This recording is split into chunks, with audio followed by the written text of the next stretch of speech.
대놓고 대한민국을 무시하던 프랑스의 처참한 실체가 들통났습니다. 프랑스는 2017년에서 2022년 세계 무기수출국 순위에서 11%로 3위에 오르면서 유럽의 맹주국다운 기염을 토했는데요. 유럽 국가로서는 드물게 군축 기조에 소극적이었던 덕에 지금까지도 탄탄한 방위 산업을 유지하고 있습니다. 실제로 프랑스는 미국의 영향력에서 벗어나 유럽만의 방위 산업 체계를 구축하자며 범유럽 방위 산업 통합 정책을 주도하고 있기까지 한데요. 이 때문에 독일과 함께 대한민국 무기 체계가 유럽에 진출하는 것을 극도로 견제하고 있습니다. 게다가 정치적으로도 에마뉘엘 마크롱 현 프랑스 대통령이 노골적인 친중 행보를 걷고 있는 만큼 대한민국 입장에서도 프랑스는 꺼림칙한 나라 중 하나인데요. 그런데 최근 프랑스가 우크라이나에 지원한 AMX-10RC 장갑차가 처참한 방어력으로 빈축을 사면서 갑작스레 대한민국의 IFV가 주목받고 있습니다. 현대전에서 이른바 경전차의 중요성이 다시 부각되면서 고성능 IFV의 수요가 폭증하고 있기 때문인데요. 그래서 준비했습니다. 오늘은 전 세계 IFV 대결의 최종 승자를 가려보겠습니다.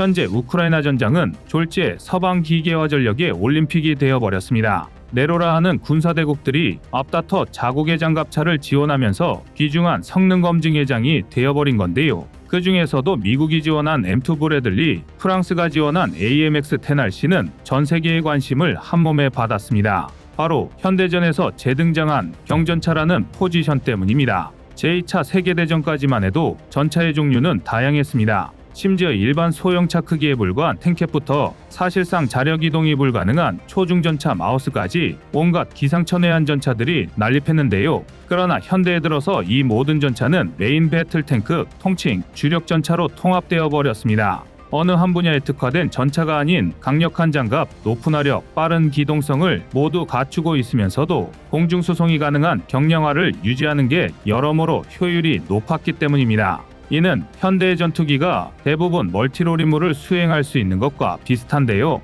이 과정에서 한때 역사의 뒤안길로 사라질 뻔했던 게 경전차입니다. 이름 그대로 가벼운 전차를 의미하는 경전차는 주력 전차에서 확보하기 어려운 빠른 이동 속도로 설계되었는데요. 그렇다 보니 태생적으로 비교적 크기가 작고 장갑이 가벼울 수밖에 없었고 생존력이 약해 주력 전차와의 대결에서 효과적으로 작전을 수행하기 어려웠습니다. 이에 경전차는 주로 정찰 목적으로 사용되다 점차 사라지게 되었던 건데요.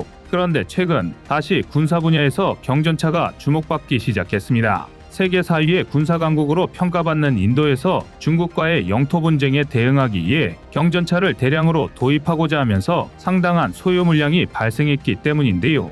저강도 분쟁에 동원할 수 있는 적당한 화력과 산악 지형에서도 빠르고 안정적인 기동성을 앞세운 다양한 역할 수행 능력이 경전차 부활에 신호탄을 쏘아 올린 것입니다. 프랑스의 AMX-10RC 지원이 주목받은 이유도 이와 같은데요. AMX-10RC는 유럽 최대의 군사 강국 중 하나인 프랑스에서 개발한 IFV인 만큼 이번 우크라이나 전쟁을 통해 실전 성능이 입증된다면 차세대 보병 전투차, 경전차 시장을 완전히 선점할 수도 있었습니다. 아닌 게 아니라 독립식 유기압 서스펜션을 탑재한 AMX-10RC는 험지 주파 능력이 우수하고 포장도로 기준 시속 85km, 야지 기준 시속 40km의 고속주행이 가능합니다. 게다가 105mm 저압강선포를 주무장으로 탑재한 덕에 사거리만 약 2km에 육박하고 일반고 폭탄을 사용할 경우 60도 입사각 기준 150mm, 전용 날탄을 사용할 경우 350mm 장갑까지 관통할 수 있습니다. 이쯤이면 제한적인 경우긴 해도 현대 주력 전차에 대응할 수 있을 정도의 고화력인데요. 오죽하면 프랑스 내에서 차륜형 구축전차라는 별명으로 불릴 지경입니다. 방어력 또한 굉장히 우수해서 전면 23mm, 전방위 14.5mm의 철갑탄을 방어할 수 있는 것으로 알려져 있는데요. 심지어 세파르 장갑 탑재 시 무게가 15.8톤에서 22톤으로 늘어나긴 하지만 지뢰나 IED까지 방어할 수 있는 것으로 알려져 있었습니다. 일단 스펙상으로만 보면 경전차의 모든 요구 조건을 충족하고 있는 셈인데요. 실제로 프랑스가 AMX-10RC 지원을 결정하자 우크라이나는 올렉시 레즈니코프 국방부 장관이 직접 AMX-10RC를 운전하는 영상을 공개하는 등 기쁨을 감추지 못했습니다. 스펙상으로만 보면 AMX-10RC는 다목적으로 활용할 수 있는 차량으로 정찰부터 기동화력 지원, 지휘, 통신 등 다양한 임무에 적합합니다. 절대적인 장비의 숫자가 부족한 우크라이나 입장에서 이런 다목적성은 대단히 중요한데요. 그러나 이 기쁨이 절망으로 바뀌기에는 그리 오랜 시간이 걸리지 않았습니다. 최근 우크라이나군 고위 관계자의 증언에 따르면 AMX-10RC는 152mm 포탄의 파편을 맞은 것만으로도 승무원 4명이 전원 전사하는 사례가 발생할 정도로 방어력이 형편없었던 것이 드러났습니다. 어디까지나 AMX-10RC가 본격적인 경전차가 아니라 IFV로서 전면 장갑 방어력이 23mm 철갑탄 방어 수준에 불과하긴 하나 승무원 전원 전사는 대단히 충격적인 결과인데요. 그것도 당시 포격에 관통당한 AMX-10RC는 세파르 장갑까지 탑재한 방어력 강화 버전이었습니다. 이쯤이면 아무리 IFV라 할지라도 뻥스펙을 의심해봐야 할 만큼 심각한 수준인데요. 더군다나 그토록 강조했던 기동성마저 비포장도로에서 기어박스가 너무 쉽게 고장난다는 사실이 뒤늦게 밝혀지면서 반쪽짜리 취급을 받고 있습니다. 아닌 게 아니라 우크라이나군 제37해병여단의 한 지휘관은 105mm 주포의 관측 장비는 쓸만해도 전면 공세에 사용하는 건 비현실적이라고 발언했는데요. 쉽게 말해 아무리 잘 쳐줘봐야 화력 지원 이상의 용도로 사용하기 힘들다는 평가였습니다. 덕분에 프랑스는 제대로 체면을 구겼는데요. 그런데 반대로 프랑스의 AMX-10RC가 실전에서 죽을 순덕에 주목받고 있는 장갑차가 있습니다. 바로 대한민국의 레드백인데요. 레드백은 고성능 엔진과 현대적인 전투 시스템을 탑재하여 빠른 이동과 정확한 사격이 가능할 뿐만 아니라 적응형 보호장갑과 첨단 방탄 기술을 통해 습격과 폭격으로부터의 방어력을 강화하였습니다. 이쯤은 되어야 비로소 경전차라고 부를 만한데요. 당장 모태가 되는 K-21 장갑차부터가 전면부 30mm 기관포, 철갑탄 방어가 가능한 데다 차체 상부는 10m 상공에서 폭발하는 155mm 포탄의 파편까지 완벽히 방어할 수 있습니다. 또한 레드백은 현재 방산 시장의 트렌드에 맞게 플랫폼으로서의 기능을 제공하며 사용자의 요구에 맞춘 다양한 커스터마이징이 가능한데요. 경전차의 역할뿐만 아니라 통신 및 정보 차량부터 IED, 지뢰 방어 형태까지 다양한 임무에 유연하게 대응할 수 있습니다. 실제로 레드백은 경전차 도입을 추진 중인 많은 나라에서 현지 테스트가 진행 중인데요. 우선 최근 K9 도입 소식을 전해드린 루마니아는 30억 유로, 무려 4조 2,650억 원 규모의 장갑차 도입 사업을 위해 은밀히 레드백 현지 테스트를 진행 중입니다. 구체적인 물량으로 치면 자그마치 300대가 넘는 초대 규모인데요. 이 정도 물량이면 사실상 수명 주기가 끝난 구식 장갑차를 전부 레드백으로 교체하겠다는 계획이나 다름없습니다. 하지만 진짜는 아직 시작도 하지 않았습니다. 루마니아도 물론 상당한 규모지만 이보다 중요한 건 인도의 경전차 도입 사업입니다. 앞서 인도가 경전차 부활에 신호탄을 쏘아 올렸다고 말씀드렸는데요. 이런 상황에서 인도가 대한민국에 레드백을 도입한다면 레드백에 대한 국제적인 지도와 관심도는 폭발적으로 늘어날 것입니다. 국제적으로 중국과의 지역 분쟁에 얽혀있는 인도가 레드백을 선택한다는 건 그 자체만으로 대한민국 무기체계의 기술력과 신뢰성을 강조할 수 있는데요. 또한 대한민국 군사장비 도입은 국가 간의 군사협력과 안보관계의 강화를 의미합니다.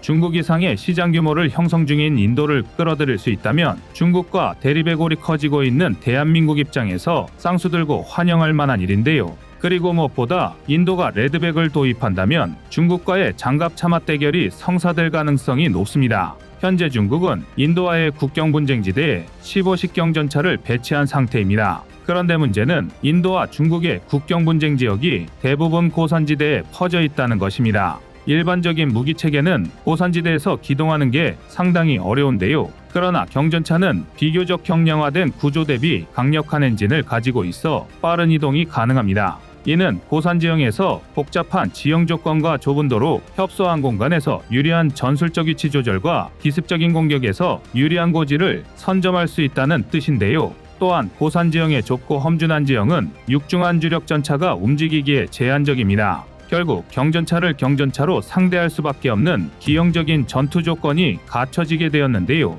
인도군이 긴급히 경전차 소유를 제기한 것도 바로 이 때문입니다. 그러나 가장 중요한 건 대한민국의 레드백이 중국의 15식 경전차를 상대할 수 있느냐가 될 것입니다. 그도 그럴 게 15식 경전차는 105mm 주포를 탑재한 만큼 위협적인 화력을 보유하고 있습니다. 당장 관통력만 봐도 전용 날탄을 발사할 경우 2km 거리에서 최대 500mm의 강철 장갑을 관통할 수 있습니다. 단순 화력면에서는 프랑스의 AMX-10RC를 뛰어넘는 셈인데요. 게다가 증가장갑 패키지까지 장착하면 무게만 36톤에 이르는 만큼 방어력 또한 뛰어날 것으로 추정됩니다. 물론 이에 맞서는 레드백도 만만치 않습니다. 우선 기본 무장은 30mm 기관포 1문을 탑재하면서 15식 경전차에 약간 밀리는 모습입니다. 하지만 이는 어디까지나 목적성 때문인데요. 중국 15식은 경전차로서 승무원 3명이 운용하는 방식이지만 레드백은 IFV로서 승무원 3명과 기계화 보병 8명이 탑승합니다. 당연히 내부 공간이 많이 필요한 만큼 주포 구경이 줄어들 수밖에 없는데요. 그러나 레드백은 플랫폼 형식으로 50mm 주포까지 확장이 가능한 데다 현재 탑재된 부시마스터 마크 44S 30mm 포로도 2세대 전차 장갑까지 관통하는 데는 무리가 없습니다. 더군다나 레드백의 스파이크 대전차 미사일 2발까지 추가로 탑재된다는 걸 고려하면 화력 측면에선 엇비슷한 수준으로 평가할 수 있는데요. 반면 방어력은 레드백이 15식보다 한 수위로 추측됩니다. 비록 아직은 구체적인 방어력이 공개되지는 않았지만 레드백의 기본 형태 중량이 42톤에 육박한다는 점을 고려하면 최소한 15식 경전차 이상의 장갑을 탑재했다고 추측해 볼 수 있는데요. 앞서 155mm 포탄 파편 방어가 가능했던 K-21이 고작 25톤 내외임을 감안하면 레드백의 방어력 수준을 추정해 볼 수 있습니다. 그리고 무엇보다 대한민국이 인도에 레드백을 제안했다는 게 중요한데요. 자칫 중국과의 무력 분쟁에서 레드백을 동원한 인도군이 밀리기라도 한다면 대한민국 무기체계에 대한 평가는 곤두박질치기 시작할 것입니다. 실전만큼 중요한 검증 해장이 없기 때문인데요. 당장 K9 자주포만 봐도 실전에서 중국의 PCL-182를 상대로 승리한 덕에 인도에서 100대의 추가 도입을 끌어낼 수 있었습니다. 그만큼 실전이 중요하다는 방증인데요. 대한민국과 중국의 2차전은 과연 어떤 결과를 맞이할지 인도가 레드백을 도입해 확인할 수 있길 바라겠습니다. 이상 꺼리튜브였습니다. 안녕하세요, 꺼리튜브입니다. 그동안 보내주신 사랑과 응원으로 1편 출간에 이어 이번에 꺼리튜브의 새로운 신작 세상에 밝혀지지 않은 현대무기 비하를 출간했습니다. 내용이 어려워 쉽게 다가서지 못했던 군사무기 이야기를 남녀노소 누구나 편하게 이해할 수 있도록 모아봤는데요. 그 누구도 알 수 없던 현대무기 비하의 숨겨진 이야기를 이제 온라인 서점이나 가까운 서점에서 만나볼 수 있습니다. 또 전문적인 군사무기 이야기를 알고 싶다면 꺼리튜브 1편인 대한민국 6회공 군사무기도 준비되어 있습니다.